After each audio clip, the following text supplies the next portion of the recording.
Abonnez-vous à la chaîne pour voir les dernières vidéos.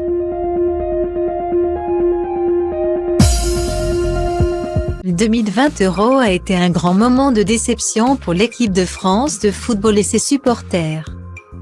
Éliminés en huitième de finale, les Bleus de Didier Deschamps sont rentrés bredouilles 3 ans seulement après avoir été sacrés champions du monde.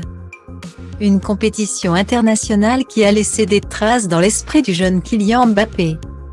Le joueur star du Paris Saint-Germain est le seul des joueurs français à avoir raté son penalty, provoquant la défaite de son équipe face à la Suisse.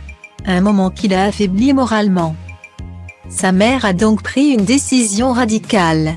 La mère du joueur de football a en effet décidé d'appeler elle-même le président de la Fédération française de football, Noël Le Graët, pour lui demander un rendez-vous. Si l'homme d'affaires a accepté de recevoir le joueur, il a refusé qu'il soit accompagné de sa mère. Sa maman m'a demandé à être reçu avec lui après l'Euro. J'ai dit de façon très claire que j'acceptais de recevoir Kylian tout seul, car je ne reçois jamais les familles. Ça c'est clair. J'ai donc vu Kylian en tête-à-tête à la FFF. Il m'a appelé, on a pris rendez-vous, a révélé Noël Le Graët, le 27 août 2021, dans les colonnes de nos confrères du journal Ouest France. Dépité par sa contre-performance durant l'Euro, Kylian Mbappé était en proie au doute quant à son futur dans le football. C'est un garçon qui était contrarié par son penalty, sa performance et les critiques. Je lui ai remonté le moral car c'est un excellent joueur.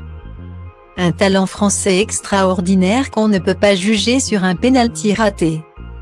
Les réseaux sociaux n'ont pas été tendres. Il était très contrarié. Le collègue de Lionel Messi a un caractère qui nécessite d'être régulièrement rassuré. Kylian avait besoin de ressentir notre soutien, de savoir qu'on le défendait.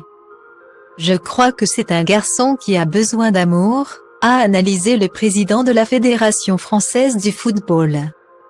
Mais pour Noël Le Graët, il est temps pour l'avant-centre de s'endurcir afin de résister aux critiques lorsqu'il ne parvient pas à atteindre ses objectifs.